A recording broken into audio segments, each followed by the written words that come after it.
Bora lá, pessoal. Vamos para mais uma aula, nossa aula número 7, avaliação física e nutricional. Bom, nesta aula nós vamos falar sobre avaliação física e um pouquinho também da avaliação nutricional. Vamos estar voltado a nossa discussão para os atletas e para os clientes ativos. Então, as inserções aqui, as discussões que nós vamos fazer de avaliação física e de avaliação nutricional não vai atender a avaliação clínica, certo? Então, é para realmente atletas e ativos. Também, a avaliação física não atende, em sua totalidade, a clientes de saúde, né? Que é aquela grande massa das academias, né? Então, se eu tenho uma visão mais voltada para a saúde, meu cliente tem uma visão mais voltada para a saúde, talvez o que nós vamos falar aqui não se encaixe tanto, certo? Mas enfim, vamos discutir sobre avaliação física e nutricional para atletas e ativos. O método mais prático é utilizado a mensuração da gordura subcutânea através do adipômetro, né, e bioimpedância são os mais utilizados. Então é fundamental fazer uma avaliação prévia antes de consulta, antes da adesão do meu cliente personal ou do meu aluno da musculação, que tem essa visão, né, de treinamento ativo, estético, enfim. Então, fundamental é a utilização de adipômetro e bioimpedância para colher esses dados. Obtém-se a porcentagem de gordura corporal e a quantidade de massa muscular através desses testes. Eles farão total referência, né, a nosso planejamento, tanto dietético, nutricional, quanto o nosso planejamento na musculação, né? Então, assim, às vezes chega um cliente no salão, um cliente personal, e ele nos informa, eu quero reduzir minha quantidade de gordura corporal, né? Ou então o contrário, que acontece bem mais, eu quero ganhar massa muscular, mas tem um BF muito alto, né? Então, o ideal seria a gente reduzir um pouco essa gordura corporal, depois fazer um trabalho de ganho de massa muscular, né? Isso acontece muito em consultório, os clientes vêm e já vão logo de cara, eu quero aumentar a massa muscular, mas tem BF alto. Então, esses dados nos orientam tanto na prescrição da dieta, quanto na orientação do salão, né? Em explicar realmente o objetivo, clarear esse objetivo para o nosso cliente, né? Auxiliá-lo na busca do seu objetivo. Por que é importante saber o percentual de gordura? Indivíduos não sedentários estão sempre estimulando contrações musculares e muitas vezes ocorre hipertrofia, aumento desses músculos, né? Somente o peso não detecta o valor se é de músculo ou se é de gordura, né? É muito utilizado o índice de massa, IMC, né, como referência de peso, mas enfim, para nós não tem muita utilidade. O que é realmente valorado para nós é os dados de massa muscular, porcentagem, peso de massa, porcentagem de gordura, peso de gordura.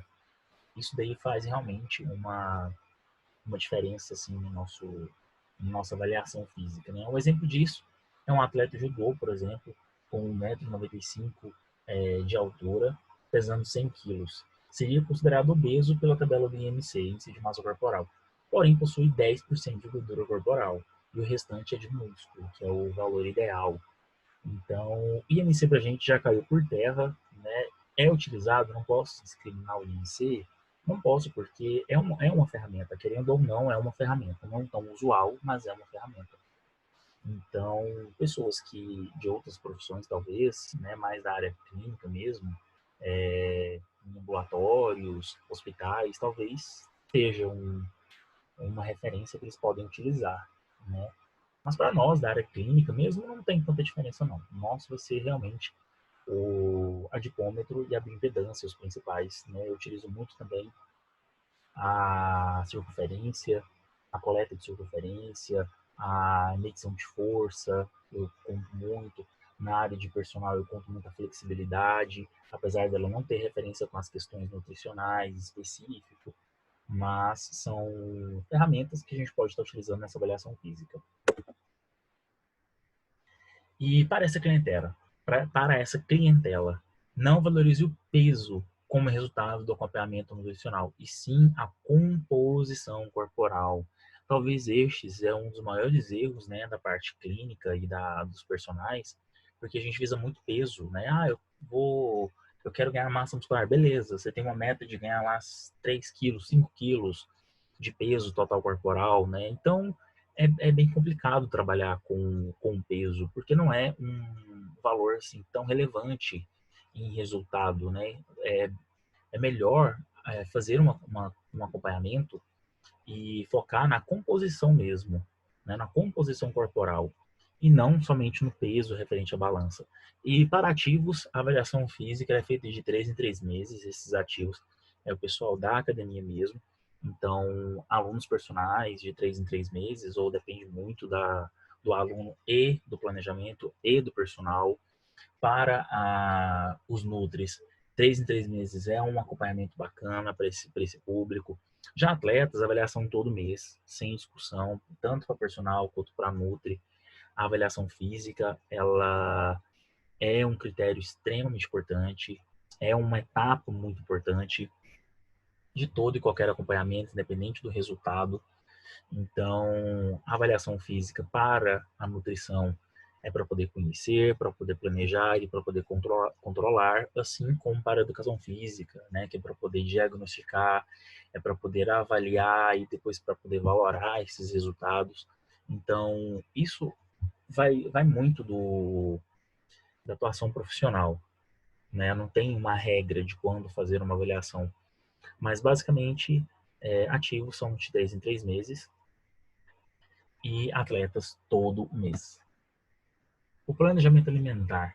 O planejamento alimentar, ele é feito à base de manutenção. Eu preciso da manutenção dos meus índices de saúde, eu preciso da manutenção na, na prescrição dos macro e micronutrientes, eu preciso da manutenção nos resultados, eu preciso estar atento à redução da porcentagem de gordura corporal, independente do objetivo do nosso cliente, colocar ele dentro de um parâmetro ideal de composição corporal. O aumento do peso tem que ser planejado e controlado, como é a variação desse peso, o aumento da massa muscular, atenção aos falsos magros. Existem muitas pessoas que, basicamente, olhando assim ao olho nu, são magros, são logeninhos, isso acontece muito com ectomorfo, mas tem uma quantidade de gordura muito alta por conta da má alimentação. E esse tipo de público nós temos que reduzir o percentual de gordura deles, sem diminuir o peso e aumentar a massa muscular. Então, o planejamento alimentar ele tem que estar atento a todas as questões: a manutenção da saúde, redução da gordura, o aumento do peso, o aumento da massa muscular, nos falsos magros, a redução da gordura sem diminuir o peso e aumentando a massa muscular. Isso é importante. Ao estimular o gasto calórico, sempre vamos ter o gasto calórico total do dia, com o exercício físico e sem exercício físico. Então, sempre teremos o gasto calórico total do dia, com atividade e sem atividade, resultando em valores calóricos diferentes. Consequentemente, valor de valor calórico total diferentes. Porém, existem recomendações básicas para determinar as calorias do plano dietético. Vai depender do plano alimentar. Então, valor calórico total sempre vai ser diferente, com dias de exercício e sem exercício. Essa daqui é a grande chave, eu acho, hoje, do público ativo, né? Porque atleta é mais fácil controlar isso. Atleta, você passa o plano alimentar e ele vai seguir aquilo à risca. Mas o nosso público ativo, a grande maioria, né, eles não têm essa rotina, eles têm uma vida social. Então, basicamente, nós temos que criar 2 até 3 dietas diferentes, dependendo de cada ocasião, né? Então, para dias de treino, vai ter um valor calórico total diferente de um dia sem treino e um dia diferente com treino aeróbio, por exemplo, né? Então, isso depende muito de cada objetivo no plano alimentar. Manutenção. Algumas pessoas procuram um nutricionista apenas pelo interesse de regularizar a alimentação, avaliar a ingestão diária de macro e micronutrientes, não tendo a preocupação com a relação da composição corporal. E essa manutenção tem que ser avaliada pelo Nutri. Eu preciso me preocupar com essa relação da composição corporal, porque muitas das vezes o nosso cliente ele não tem esse conhecimento. Eu estou com um peso legal na balança, estou gostando dos resultados e tal, mas a gente observa que o PF está bem alto, né? O controle dietético dele está desregulado, consome muito carbo, muito lipídio ou muita proteína. Então, essa atenção à manutenção é justamente para isso, para poder controlar e para poder se preocupar realmente com a composição corporal em todos esses níveis, né?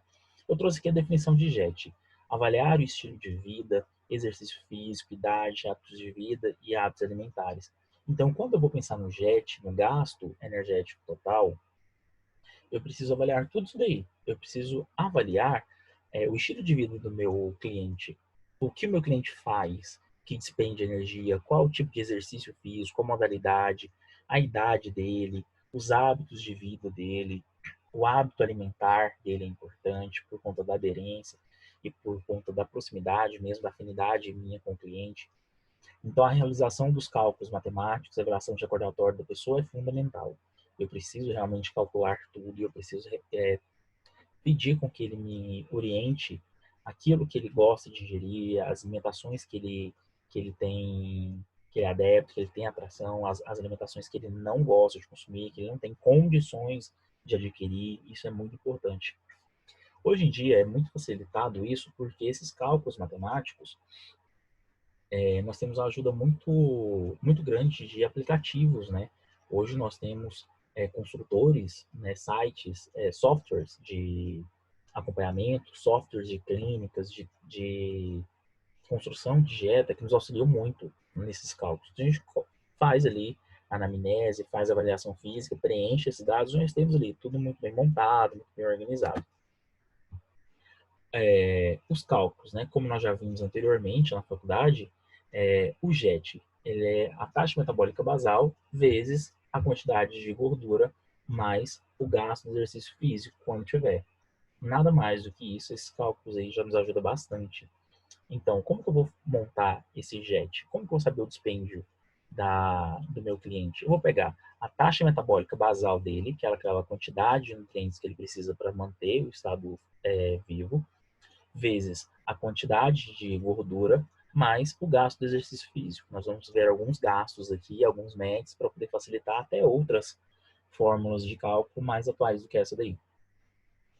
O recordatório, como um programa de computador, colocar os alimentos relatados e resultará no valor calórico médio que o cliente ingere. Isso aqui tem suporte do computador para nos auxiliar, fica mais fácil de fazer, né? Ou uma lista de substituições onde existe o valor calórico dos alimentos e contabiliza-se as calorias, também resultando em valores médios de ingestão. É apenas uma estimativa, isso aqui não é real, mas é preciso, assim, estimativo próximo ao real, né? Mas é interessante com que eu compreenda o que ele consome, o que ele gasta, qual que é o estilo de vida do meu cliente.